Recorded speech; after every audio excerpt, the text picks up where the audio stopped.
are you, sir? Mr. Charlie. Does anyone call you that? Or you go by Mr. Gandez because you're a professor, right? I am a professor, but nobody actually calls me Mr.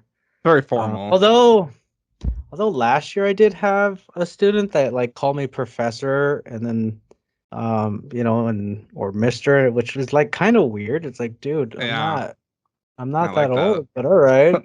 Um, so most of the time, I mean, they just call me by my. I mean, most of us in our department are first name basis. So, Yeah, I yeah. mean, shoot, Charlie's not even my real name. That's just Really? my Yeah, that's my pseudonym. So my Oh, okay. actual name is Carlos Ruiz, but it's an incredibly common name, like John Smith in Yeah, the Spanish speaking world. Like I'm named yeah. after my dad, and if you type in my name into Google, you're gonna either get the catcher for the Phillies, who I think retired now, or like a soccer player that played for LA Galaxy, and I know like three other people with the same name as me.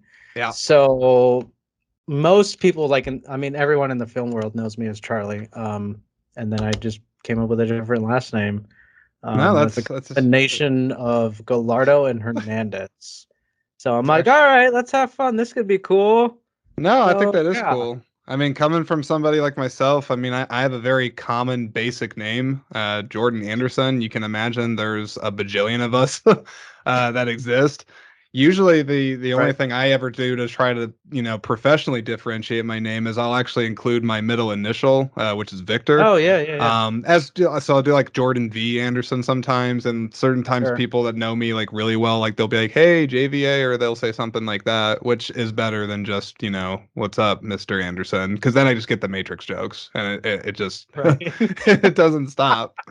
Love it. Um, but hey, man, I really appreciate obviously you just taking the time to talk with me. I'm excited about the Iowa Independent Film Festival. It's coming up, and just excited to take part in it and really just kind of sink my teeth into it. So I just want to jump in and just kind of have you explain to the audience what the film festival is, kind of what it's about, just like a general overview, if you will.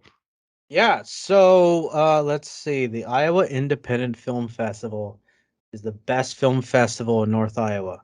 I like that. I like that confidence. Only because we're the only ones in North Iowa. So that's really why I say that. So yeah, let's see. We're celebrating our 16th year. Um, I believe technically though, we've actually been around 17 years. Yep. But there was one year that the festival took a year off. Um, and I don't even remember what year that was. That was long before I ever joined on. When Uh, did you join? oh God, wow. This is my sixth year because when I Okay. joined on, they were celebrating their 10th year. Um, so I've been on the board for 6 years now, and then serving as the president title role. I've been in that position officially, oh gosh, let's see, 2 years. And in the year of COVID, I was vice president, I believe, if I remember correctly. But I essentially served as president as Craig Binabus, who's currently our vice president. He was the former president. He kind of let me in a little bit more and kind of take the reins, especially Hmm. because a lot of what we had to do when COVID shut down the world was we had to convert everything to digital. So it was kind of up to me and a couple board members who are really into technology and work with it a lot more and in depth than some of our other board members. It was kind of up to us to make this festival, kind of Hmm. a turn it online. And then from there, we went back to in person, but it was a hybrid the year after Hmm. COVID. And then I kind of just took over from there. Craig decided to step down into the vice president role. So I've been around for 6 years. Festival is celebrating its 16th year, and we are located in Mason City in Clear Lake. So we like to say that we're a festival that's so big that it takes two cities to host us. Yeah. Because I mean that's really what it is. We're in two twin sister cities, if you will. They're right next to each Hmm. other. It's a city in Clear Lake. Um, and I know looking at the history of the festival, some years it was just in Mason, some years it was just in Clear Lake, and some of our other board members have really good ties and relationships with the communities of Clear Lake. Some of us have better in Mason City, and we said, why Hmm. not host it in both? Yeah. So that's what we're doing is we're hosting it in both, and it happens from September 7th through the 9th. The 7th is opening night, and it's actually a free night that night because it's local film night. So we invite anyone and everyone to come and watch films that were submitted to us through Film Freeway, just like everyone else, to the local category. And what that means is that these films were shot in the county of Cerro Gordo, which is where the festival is located, and one county surrounding it. So if you shot a film and made one in there, you'll be able to be included in local film night, which we will have at 6 p.m. on September 7th, free to the public. And it gives also the opportunity of the communities to come and kind of check us out without having to, pay something at first. They was like, well, what is this film festival thing? And they come check it out. And a lot of the time they look, watch and enjoy it. And they say, hey, let's buy a ticket. Let's go and watch more movies. And the cool thing about local film night is, most of the people that are submitting, um, it's kind of where they get their start with our festival is, a lot of them are first time filmmakers or early in their careers, and we have a venue for them. And then we actually award the winner of that category that night. And Hmm. whoever wins in the local film category that night will actually be featured in the larger film festival on Friday and Saturday.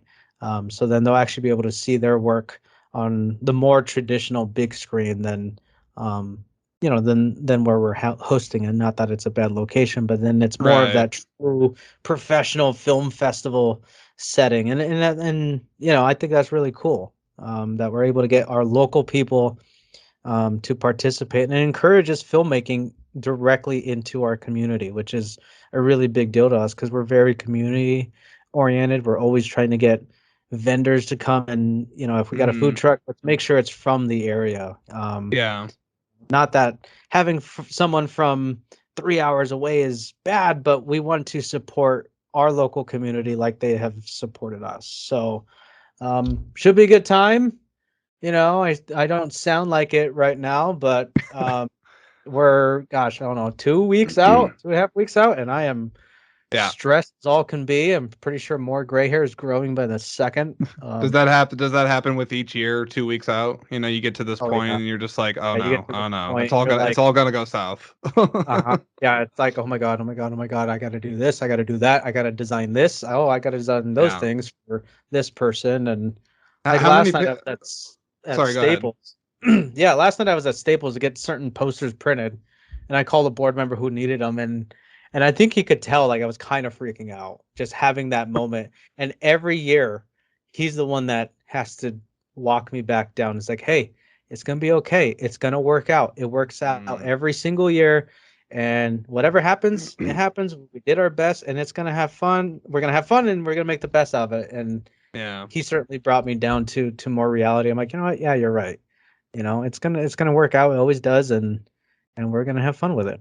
Well, I feel like with film festivals in general, I can't speak as somebody that's attended like a bajillion of them, but I feel like you kind of want there to be a little bit of chaos, like in a way, like some healthy Yeah, chaos, It keeps things interesting for sure. yeah, no, yeah, for sure. I mean, you want kind of the chaos of, wow, there's a lot of people here, and there's a lot of people Yeah. like going back and forth or trying to get to the red carpet to take their picture, and You oh, guys there set up you guys set up a red carpet?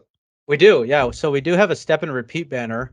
Nice. Um, I learned that term this only year. I didn't even know what that meant. Oh, right, yeah, yeah, it's Yeah. super cool. It's huge. I think it's like, oh gosh, 10 or 12 feet wide. I mean, it's just probably too big. um, but we have that located at the Mason City Community Theater location. So our locations in Mason City are Mason City Community Theater, and then the historic Lake Theater in Clear Lake.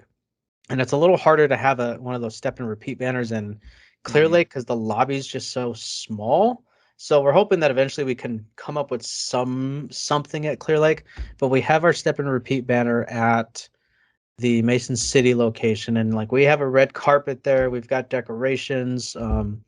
We will have a professional photographer there from the area, Bruce McKee. He's an amazing photographer. He's a dear friend. And Awesome. he's also a filmmaker too, so it's cool to see him going around. And you'll get your picture, and of course you can take selfies.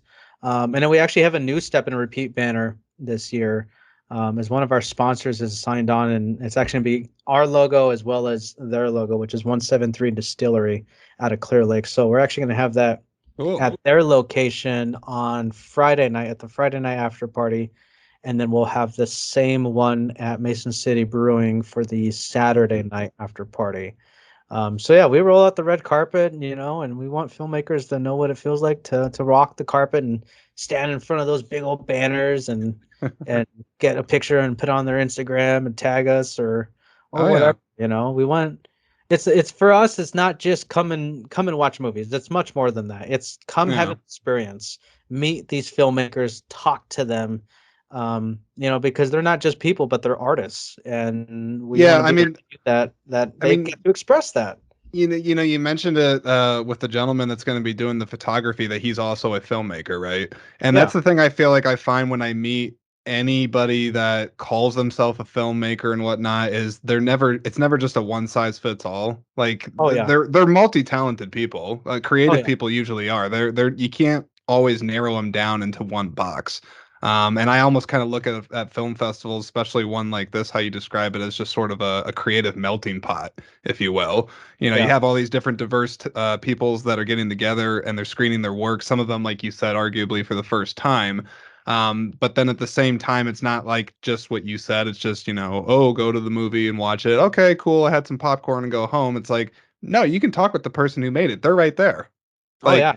that right there to me is just an incredibly exciting thing. And the thing is that most of those people there, they want that. They're thrilled about that. And then you just never know what kind of partnerships and just friendships, frankly, can get formed from that. Oh yeah. I mean, totally. The it's funny because when you think about like Hollywood, the whole idea of Hollywood or filmmaking, and you kind of think of like the stereotype, and you think it's this big giant industry. Yeah. But when you get into it, you realize, wow, it is actually quite small. Hmm. I actually lived in LA for a while. I lived in the LA area. Um, What was that like? chaos. Yeah. Chaos. I mean, and it sucked because you know, not only am I a festival director, but as well as a professor, but I'm a filmmaker too. So I went to LA, did the LA thing, wanted to be a filmmaker, did not get anywhere close, and the city's just chaos, ate you up and can spit you out. Yeah. And you kind of realize like, man, it's really not for everyone. My best friend is from LA, and he's the one that like I moved over there with him after we graduated from undergrad, Hmm. and he's like, it's a great place to visit. I'm like, yeah, you are right. But you realize in this industry, like everybody knows everybody. You get to know each Hmm. other. You never know who you're going to meet at a film festival. And it could be just that one person that then introduces you to somebody, and boom, a door's open, or you're suddenly on someone's set. Yeah. Um, there was a number of years ago. Gosh, it was before COVID. I think it was the 2017 festival where I had a student of mine come to the festival and met with a director who was in town for their film. His name is Martin Gooch. He's actually from London, I believe. It's London. And very, very good filmmaker, very gifted filmmaker. And I mean, some of his credentials are just insane. Like he worked on Harry Potter. It's like, dude, Oh Harry wow. Potter, like what? You Yeah. know? And he was working on a film and he was in the pre-pro at that point, and he offered a position to one of my students to come to Montana and work with him on his movie. And Wow. she got that offer just by having a conversation. So again, like you never know who Hmm. you're gonna meet at a film festival or at these creative endeavors, whether it's Yeah. filmmaking, graphic design, any sort of conference, because that's what creatives do. We want to collaborate with each other, we want to support each other as well. And I think sometimes too, I mean, you pointed it out where it's like the person shows up and, before they know it, they're working with a, person that's done some highly accredited work, getting the trip of a lifetime probably to go to Montana and have an experience. But it all Right. started with just simply asking, right? Yeah. And I think sometimes like it can be I mean, in any field, you could say that it's intimidating to sort of ask for help, right? Or to ask to get connected with somebody or to ask for that next step. But that's one of the things I really thrive in when it comes to the creative environment of the film festival, like you said, is that sort of thing is just in the air. Like people are wanting it anyway, so it's a very natural place to do it, and you don't have to know anybody to do it either. Like it's expected that you're going to show up there and not know anybody, and you're going to end up talking with strangers. But it's not like any other situation where you would do that. Like there's a purpose to do it here. And again, I think just creatives want to root for each other too. It's not like other forms of business where everyone's trying to figure out who can be better than somebody else. You know, they're trying to build each other up. Oh yeah, totally. And I completely agree with you. It's, at least for me, it's never I want to be better than No, so and so, or I want to beat them. It's like, no, I want to work with them. I want to learn from them. And I I want to build them up like they built me up. I usually say like in my own life, Charlie, that it's like, on any good day, I want to be my best self, and what I want to do for other people is help them be their best selves. Like that's what I want. I mean Oh that's yeah. kind of at the end of the day what we all want is we all want to be the best version of ourselves, and we want to grow and continue to get to that point to get there, and we can't do it alone. You just Yeah. can't. Yeah, Especially not in the absolutely. world of movies. It is not a one-man show. No, gosh, no. It takes a village to make a movie. So let me ask you, Charlie, do you know, I know you said you've been on the board and you've been president for what, 6 years, give or take? Is that what you said? So I've been on the board for 6 years and then officially president 2 or 3 Okay. years. Do you know what inspired the festival from the beginning? Because like I know you weren't there at the very onset of it in like 2007 or whenever that would be. Right. But I'm just curious, like sort of like the early roots of this festival, like how it actually got momentum and has carried through now 16 or 16, Yep. 17 years. 16 years. Wow. Yeah. So it was, well, I guess officially 16 years, but been around 17 years, I believe. So was founded in 2007, if I remember correctly, um, by Richard Cheneau and Tana Frederick, I believe is her last name, if I remember correctly. Um, and Tana Frederick is from Mason City. And Tana actually went to um, she eventually, I don't know the full like background of her per se. I think she went to U of I and did some theater, but I very well could be wrong. So if you're listening to this and I'm wrong, I do apologize. But she's from the Mason City area, and eventually went to Hollywood and is an actress. Hmm. Um, so I mean, and she's still out there. And she does come home quite often. You can look her on Instagram, and every now and then she'll put a picture of her in Clear Lake, or out to dinner with her mom and her family. They're before COVID. Our film board, after every meeting, we used to go out to dinner. And it's kind of become a little harder because of when we schedule our meetings now, and Right. we have a lot more virtual meetings now, because we're not all in Mason City or Clear Lake. Hmm. There's some of us that live in Mason City. There's some of us that live in Forest City. There's some of us that live in um, like Charles City, and then half of the year they're in Texas. So a lot of our meetings are now through Zoom, but we would Hmm. run into Tana's mom at dinner and have dinner with her. So that's how it kind of started. Was she kind of said, I'm an actress. This place needs film. So her and Richard came up with the idea, and they were on the board for a while, and then just kind of phased out. And I know we see Richard quite often come to the festival. I saw Tana a number of years ago. I haven't seen her in a while. Um, but I know they're supportive of it. And that's kind of how it started, from my understanding and what I can remember. Is that's kind of how it really started. And ever since then, I mean, we've had quite a bit of people come to the festival, and I'm talking like, um, people that are filmmakers or actors with Hmm. with really big credentials. I mean, we've had Judd Nelson from The Breakfast Club. Sure. Yeah. We had Randall Klesser, who was the director of Grease. Hmm. Very good friends with Tana. And then our board is really good friends with Gary Kroger, who's an Iowa boy and was on SNL when Julia Louis-Dreyfus was on SNL. So they're Mm-hmm. really good. So I mean, we've had a good number of big name people show up um, since then. So it's kind of cool to know that this festival and in Clear Lake and Mason City can certainly attract some of these people that just sometimes show up. They're like, oh, okay, cool, what's up? Or there are movies in it. Oh, it's really cool. Is there any like sort of like specific like genre that the festival focuses on, or do they like look for certain types of work to get submitted, or is it kind of a free for all? So with us, we really are a free for all. Mm-hmm. We don't necessarily say, okay, we really want to do like more of a horror themed type thing or a Yeah, drama theme. because there's definitely festivals for each of Oh those. I yeah, mean, there's yeah, genre specific ones for sure. yeah. We're certainly not a genre specific by any means.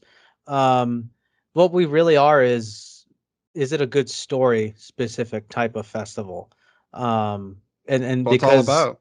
that's exactly what it's all about. At the very core, we believe, is it a good story? Mm-hmm. Because that is the most important part. If if your story is excellent and your camera work is subpar, they may not be the Yeah, prettiest shots per se. yeah. That's okay. We're willing to forgive you for that. But if you have a great story and I can't hear it, that's the one thing that, at least for us, where we kind of draw the line. It's like if it doesn't have good audio, there's a good Mm, chance that I can't put that in front of an audience, especially when sure. we use a legit theater. I mean, you're going to hear those imperfections more than Yeah. you see in your editing bay and your laptop, more than likely. But we're a Mm-hmm. festival that we're looking for good stories that resonate with um, all types of people. Everyone, every type of person, every walk of life is welcome through our doors, and we want to make sure that um, every possible type of story can be on our screen. So we have Mm-hmm. films that have shown that are from China, from down the road to Omaha, Nebraska to LA. And some are dramas, some are horrors, some are weird, cool sci-fi stuff. You're like, I don't really know what's going on, but it's so captivating and it's cool. And I always have a slightly deeper appreciation for an independent sci-fi picture, just because science fiction, just as a genre, you usually think yes, expensive VFX and costumes yes, and aliens and yes, things like that. And if you can pull that off independently, like that, like yeah. it's not to diminish other genres of independent film, but like that's a special exception if you can pull that off. Oh yeah, totally. I mean, we had a film, oh gosh. I think it was in my second year. And it was like maybe 4 minutes long. Hmm. And I mean, you could totally, I mean, this was indie to the core. I mean, no budget. I think they probably shot like on a flip cam, to be honest. I mean, it was camera quality wasn't the best. Okay. Yeah. But it was a total sci-fi, and you can tell that this person had a background in like some After Effects or something, Yeah. and they kind of made this like portal thing, and then they ended up like accidentally cutting the dude's head off or something like that. And I'm like, this is such a, and it was like 4 or 5 minutes, and it just, you were like, oh, and you like were drawn in, and it's like, Hmm. and it was a total sci-fi movie. It made it into the festival, and it did actually went through a lot of the Iowa film festivals and beyond. But it was amazing, and it was a sci-fi piece, and it's like, this is totally a no budget because they don't even Yeah. have lights. Like, I'm pretty sure they're using a lamp as their light source, which is awesome. Like that is Yeah. indie filmmaking, and at the end of it, it was about the story. And yeah, like you didn't shoot on an Ari Alexa, but I could still see it and I could still hear it. It worked, Yeah. and that's what we really look for is, we want a good story. Can we be entertained? And Yeah. let's show people in these communities. I hear that get echoed across for not just small films, but big films too. Like sometimes recently I've been hearing it in just like movie forums and YouTube channels and stuff, specifically about like superhero films. There's a lot of people out there right now that they're like, oh, there's like all this fatigue. There's this fatigue of Marvel and all these things. And not to Right. go on a subject on that, but at the end of the day, it's the story. Like that's Good. what sells the thing. And I even like myself, Charlie, like when you say that, I thought of like old video games for some reason because Oh yeah, my yeah. because my brothers and I like we grew up playing, you know, all kinds of old school games and stuff. I have literally like a player two tattoo on my wrist because I'm a It's gamer awesome. at heart. But you know, some of those games we would play would have god awful graphics. I mean, terrible. Like Yeah, but you still go just back to them now, right? And yeah. you Yeah, no, once yeah, you go back and it's just because the characters and the dialogue and the heart of the story and the feelings it gives you, like it doesn't have to be technically perfect, is basically yeah, what I'm trying to get yeah, to.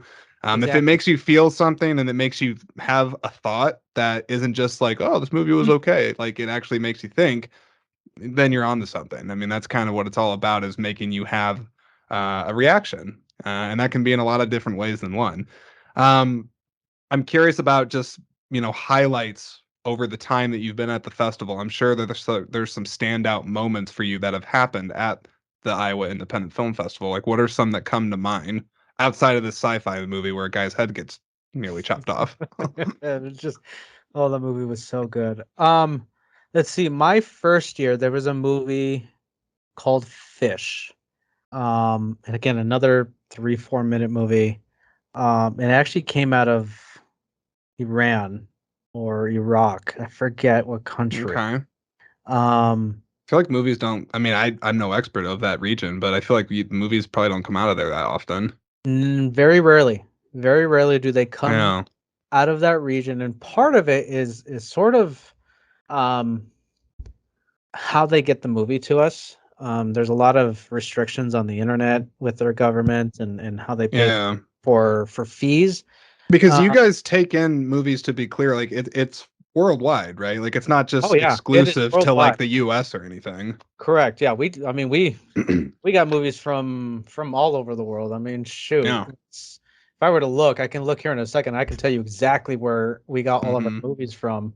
Um, but I mean, we'll get them from down the street. Someone made a Hmm. movie like literally 2 blocks away from our venue to in the middle of nowhere in China or Wild. Israel, Germany, North Carolina, New York City. I mean, we get them from everywhere, That's but I, awesome. I remember this movie called Fish, Yeah. and it was probably the most simple story I'd ever seen that I mean, when you think about story structure, because I got my Master of Fine Arts in screenwriting, so I know how story works. I mean, Hmm. they accomplished this in like 4 or 5 minutes, just hitting all the beats that you absolutely needed, and it made you root for a fish, a literal goldfish. Okay. Um, and I remember we watched it at one of our locations. We all jumped when kind of this climactic moment happened, and then we're like, "Oh my god, what's gonna happen to the fish?" And then it all worked out. But that's certainly a memorable moment. But probably one of the biggest moments, I believe it was 2019, um, the festival before COVID happened. Um, There definitely is a before COVID and oh after yeah, COVID totally, like line totally. drawn in the sand, right? Truly, and I mean, and it's not just for festival. It's like No, no, everything. it's literally like it changed the world. Yeah, totally. But it was in 2019, and we were doing our awards ceremony, and I believe we awarded. I think it was when we awarded best animation, and it was done by a student out of a school in California. Um, and she came to the States to study animation from China, and I remember 2019 being a particularly difficult year because we kind of started rebuilding things, and we said 2019, this is the year that we are going to take off. So we kind of we admittedly kind of spread ourselves thin to do what we Hmm. wanted to do. But at the end of the day, like it worked out. I mean, that year, like we actually ran out of tickets. What Um, were the things that happened that year to make that happen? we brought in a food truck. We changed our venues. The marketing aspect that we changed our marketing strategies. Hmm. some of So you did like a pretty big overhaul to it that year then, sounds yeah, like. it was kind of we had been kind of building to that point, and then we kind of said, all right, it's either now or we're gonna wait another year, and that's it's kind of a make or Mm-hmm. break point. Um, so we kind of just jumped and hoped that we would fly, and I mean, it took off. It was one of those where I'm trying to give people tickets that are buying it, and I called Craig and I said, hey, I need you to bring me more tickets from the studio, and he's like, I'm out. I am 100% out. So figure out something to give them, and I'll see if I can print more. And I mean, Wow. I think we had 200, 250 like physical Mm-hmm. passes. Um, so that was a big year. But I remember at that awards ceremony, we announced who the winner was. And this young girl stood up and walked up to the stage to pick her award. And she was super shy. Um, Mm-hmm. and she was just absolutely shocked that she won. But I mean, it totally deserved it. It was beautiful. It was a great film, and she was trying to speak and say thank you, but she was like so overcome with emotion of Yeah. joy and shock that she was shaking. And I Whoa. remember, I was really stressed out. I was exhausted, and I remember watching it from the side, and I think I looked over at Jim, one of our board members, Jim Brockhunt, who's also the president of the Iowa Motion Picture Association.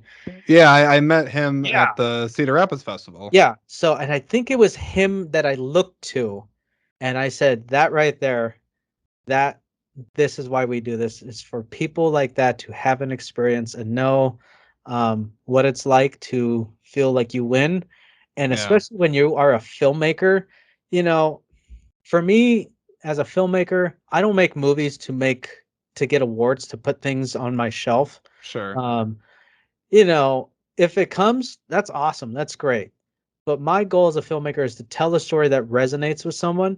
But if I can resonate with someone and win, I mean, that's like a double win. And the fact that this girl traveled from California to our festival and won that night and was able to take home some hardware and say, I'm an award-winning filmmaker. Yeah. I mean, that was a really special moment, at least for me personally. Um, and at that point, I'm like, what? I'm fine. I'm good. It was worth it. Let's pop the beer. Let's go. So, but yeah, I would say 2019 was a big year for us. Mm-hmm. I mean, we exploded that year, and it kind of sucks too because then next year we didn't have a festival. It was virtual. And Yeah, that next year we had big plans. Um, and since then we've kind of had to take a back seat and essentially rebuild from from COVID, which sure. has taken a little bit of time. But this year, I think last year was really good, and I think this Mm-hmm. year's going to even be better. And I think we'll be back to exactly where we want. And then the following year, I think next year we're going to finally start bringing back apparel, like shirts and or hats or whatever. Oh yeah, merch. That's yeah, merch. That has been on my radar for a number of years, and it's like it doesn't feel right. It's not right. Doing Mm-hmm. market research, it's like no, not quite. And then 2020 was going to be it, and then the world said, "Put on your brakes." It's like So Yeah. yeah, I mean those moments were really big for us, or at least for me. Was 2019 seeing that girl win that award, that movie Fish. Trying to think what else. Every year, putting on a festival is hard. You'll learn from other festival directors, people that are listening. Um, it is very hard work. It is difficult work. We love what we do. We have a lot of passion. Um, but a lot of the time we know it's worth it when people show up. Yep. And you see these filmmakers interacting with the communities at the after parties or even in the community. And it's like this is what it's about. Yep. When these filmmakers get their Q&A sessions and it's a very engaging conversation. It's like, see, this is why we do this. Even though it was very stressful and frustrating at times and unpleasant sometimes because it's like, oh my gosh, this is hour what of doing this. um, you know, um, in the end, it always works out for us, and we're happy about that. It's a lot. It is a lot of hard work. I was gonna ask you how many board members you guys have? How many board members we have? So including myself. Yep. So we've got myself, we've got Craig Benabus, who's our vice president, Joshua Masson, our communications director, Terry Harrison, Janelle Benabus, Dylan Thomas, Jim Brockhon, Les Nelson, Cindy Brockhon, and Alyssa Thomas. And then we technically have like a little mascot. Okay. It's like one of those like rubber chickens that when you squeeze it, it like screams. I think Uh, I actually isn't that on your guys' website? Because I could have yeah, if sworn you're I saw like something about it, and like I was you gonna ask you about that. yeah, if you actually go to our about and team, he's at the bottom, and his name is Crispy Chicken. Um, and the way we came up with that name was actually we kind of put like a poll out, um, and we like picked the best names, and these names were people in the community came up with these Yeah. names. We had nothing to do with it. We just bought the chicken and bought the little suit, and then people voted on it, and Crispy Chicken was born and has been, Yeah. around. Do you have duties, responsibilities? Yeah, he greets people. So when you come to the desk, he's totally just chilling there with his three-piece suit. It's freaking sweet. Oh, you got a three-piece suit for him. You know he means business then. Oh yeah, he's a stud, stud. I have to get a picture with him. He's famous. I plan on taking a lot of photos on there.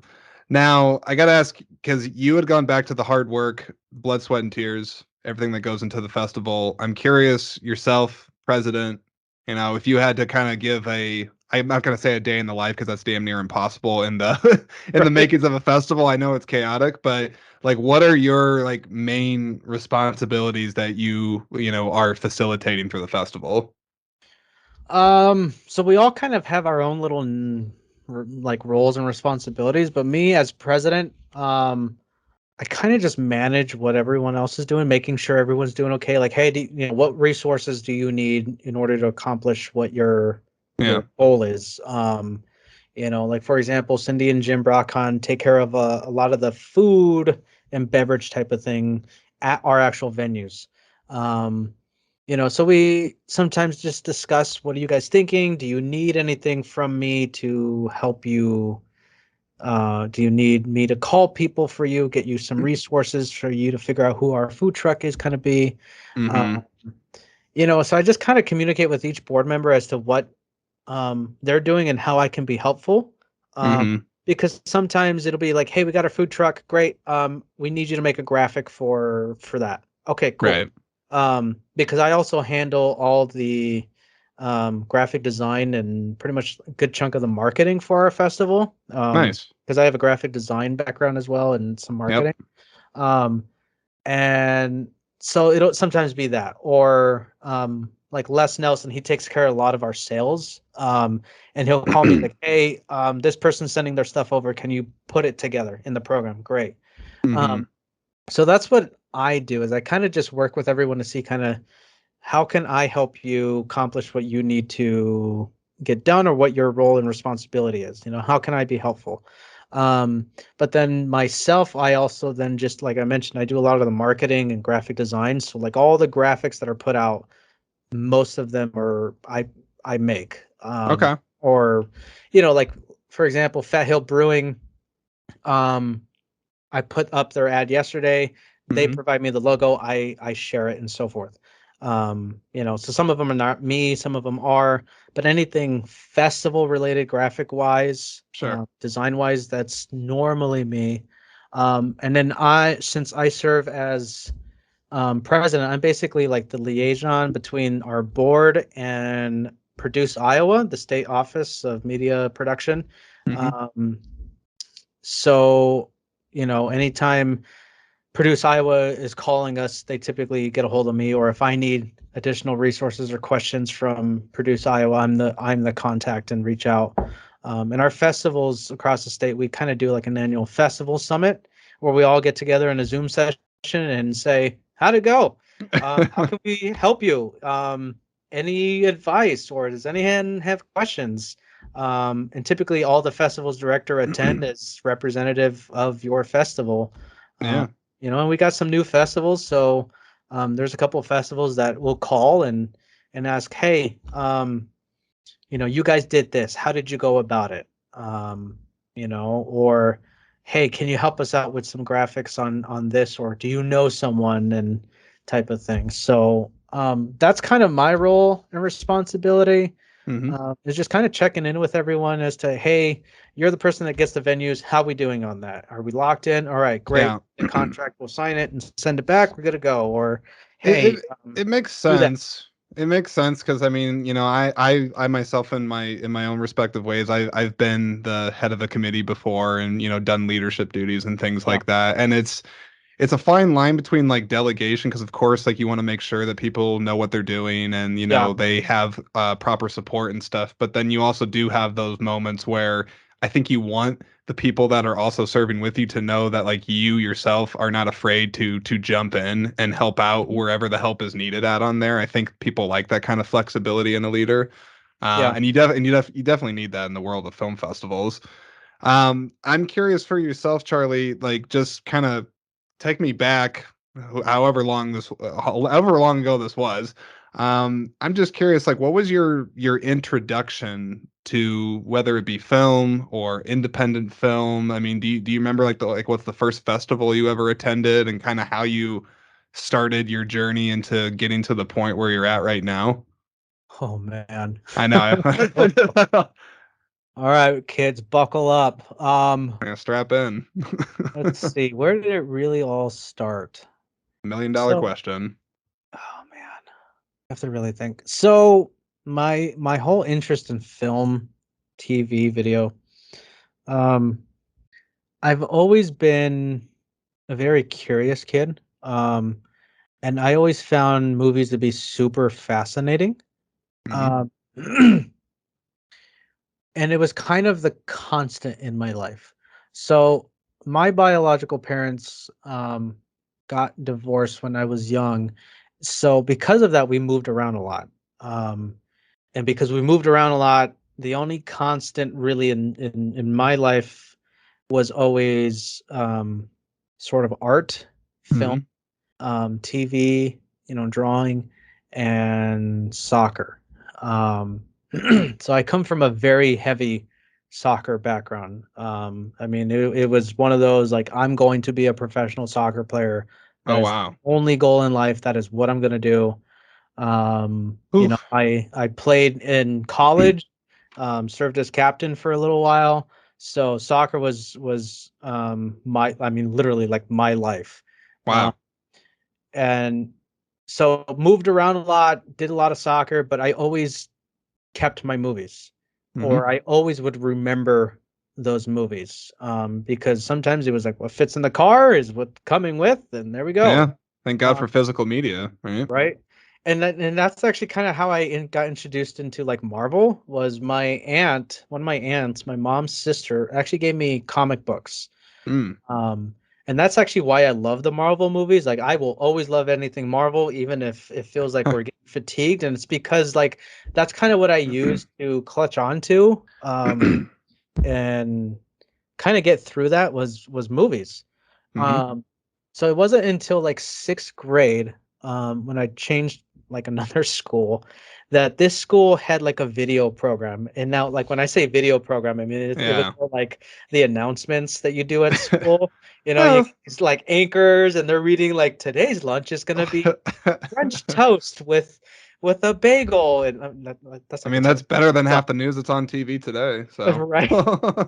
And I was kind of interested because like where I grew up, like there a lot of those opportunities weren't really around and available, and we were always moving, so I'd kind of get Yeah. interested, and then okay, I was gone.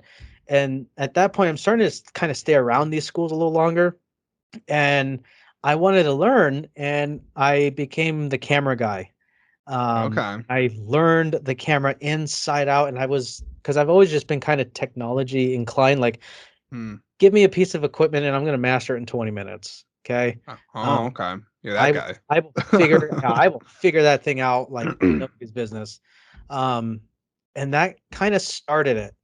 and I'd always been doing drawing and paint. And then I got to high school, and I of course played soccer. I played for a powerhouse of a soccer program, and loved every second of it. But then, and like admittedly, I was terrible at school. I sucked. I was like Oh, barely, I mean, yeah, I could barely feel an you in average that. student, Yeah. unless I was on the soccer field, I was happy, or I was in the photography room or art room. Those were Yeah. my two domains. And we didn't have a video program at my high school, but we had a photography. So again, got obsessive about photography, but I always knew I wanted to get into like graphic design. I wanted Mm. to get into video. Um, and I remember going out with my friends and we'd grab, their mom's flip cam and go and shoot a mini movie. And it was quite terrible. We'd like make, I remember in middle school, we made this like terrible, like mock, like parody of a trailer, Pirates of the Caribbean. And oh my Yeah. God, it's so bad because it's like in our backyard. We're swinging off trees like if it's the ship. It's like, this is ridiculous. Um, but I never stopped being interested in wanting to know what it was like to make a movie. And I used to Mhm. always watch like the bonus features on DVDs of Hell interviewing the yes. directors Yes. or watching the behind the scenes. Dude, I And still quite, do. yeah, I still do that. And quite often I watch that more. I used to watch that more than the actual movie. Mhm. And I just thought it was so cool. And I'm like, this is amazing. People get to do this for a living. People get to write a movie. And I always wanted to do that. And then I'm trying to pick colleges. I'm trying to get into schools. And because I wasn't the greatest student, I'm not getting into like any of the ones that I want to. Right. Um, but I also wanted to play soccer. And I remember going to a like a showcase tournament in Omaha, Nebraska, of all places. And I remember thinking like, what? I've never even heard of Omaha, but all right, let's go. Playing in a tournament in a couple weeks later, a coach calling me saying, "Hey, I want you on the team." And then I'm like, "All right, yeah, that sounds all right. That sounds cool." And I remember I was planning on going to art school for photography, but I also wanted to do this. I also wanted to do that. Mhm. And those were the schools that like I actually did get accepted into. And I actually got like a really big offer from an art school back home, but they said you can only focus on photography. I'm like, well, Right. I want to do that. I also want to do video. I also want to do design. So then I came on my campus visit, met the team, thought it was cool. And I met the professors and the people in the communications program for my undergrad. And I said, well, I want to do this. Like, yeah, okay. It's like, if I wanted to do video and design, could I do that? Like, yeah, of course you can. Why can't you? Um, and ever since then, I've been making movies. And it was actually, it was actually The Shining of all movies in the world that actually, well, I had seen it when I was a young kid. I have an uncle that's more like an older brother because we're only like 7, 8 years apart. Okay. And, he used to like torment me, if you will, like beat me up, we like wrestle. But he used to put on the movie The Shining and like the scary parts where Danny's Ah, screaming red rum, and it's like, oh my god, it's so scary. yeah. Like, and I was like 5 years old. He's like putting it on, tormenting me in my grandparents' haunted house in the basement.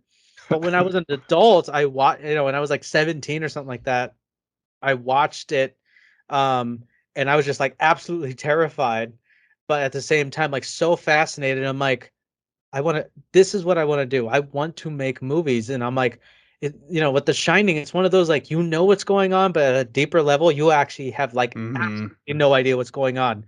Yeah. But it's at the point where you're like, you stay with it. Because Mhm. sometimes there's movies like you are completely lost and you're not invested. With The Yeah. Shining, you're invested, and like for me, that really sparked the interest for film and filmmaking, um, and made me say, "This is what I want to do with my life." Um, if soccer doesn't work out, or whenever soccer's over, Mhm. um, and that's kind of what I've been doing since. And